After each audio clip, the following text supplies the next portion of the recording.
Je vais continuer mon cours de comptabilité. Alors, le chapitre 2, ça parle de fonctionnement des comptes en partie double. Cette partie est très importante à comprendre. On va aller doucement, on va simplifier les choses au maximum pour que vous puissiez comprendre comment ça se passe.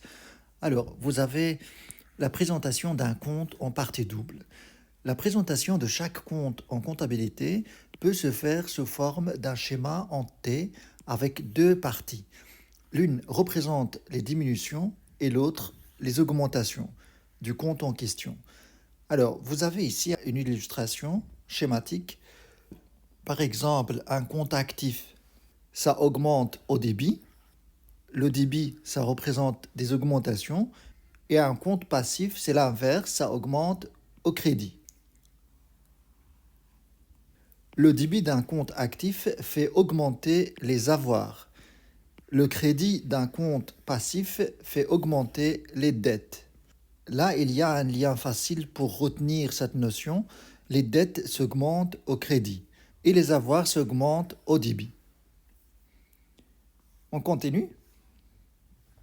Il importe de noter à ce stade que toute opération effectuée entraîne au moins deux mouvements dans des comptes distincts. Ces mouvements font en sorte que le total de l'actif reste toujours égal au total du passif. Ça, il faut vraiment le garder à l'esprit que chaque mouvement doit au moins générer un autre mouvement qui va équilibrer le total actif et le total passif. Si nous avons effectué une opération qui fait augmenter un compte d'actifs, exemple acquisition d'une machine, on aurait généralement deux possibilités pour garder l'équilibre entre le total de l'actif et celui du passif. Soit une variation d'un autre compte du passif, exemple achat à crédit de la machine en question. Dans ce cas, cette modification sera nécessairement une augmentation au niveau du crédit du compte passif concerné. Dans ce cas, on a une augmentation des dettes au passif. Soit une variation d'un autre compte actif, exemple le paiement par virement bancaire de la machine.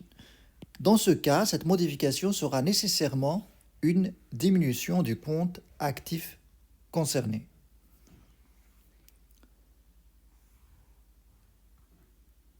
Donc d'une manière générale, vous avez cette illustration. Si vous avez une augmentation d'un compte actif, donc on a deux possibilités. Soit on va avoir une augmentation au niveau crédit d'un autre compte passif, soit une diminution d'un compte actif qui va faire l'équilibre entre total actif, total passif. Dans cette possibilité, on va avoir un nouveau total actif et un nouveau total passif puisqu'on a des augmentations des deux côtés. Par contre, dans cette situation, on va avoir l'inverse. On va avoir au même temps une augmentation d'un compte actif et une diminution d'un autre compte actif qui va faire en sorte qu'on reste toujours sur le même total actif et le même total passif d'avant.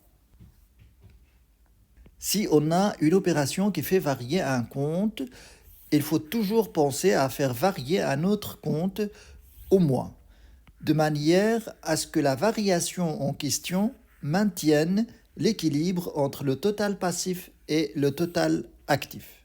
Ça, il faut vraiment le garder à l'esprit quand on enregistre une opération comptable. La meilleure façon pour comprendre ces mouvements est de s'entraîner avec des exercices.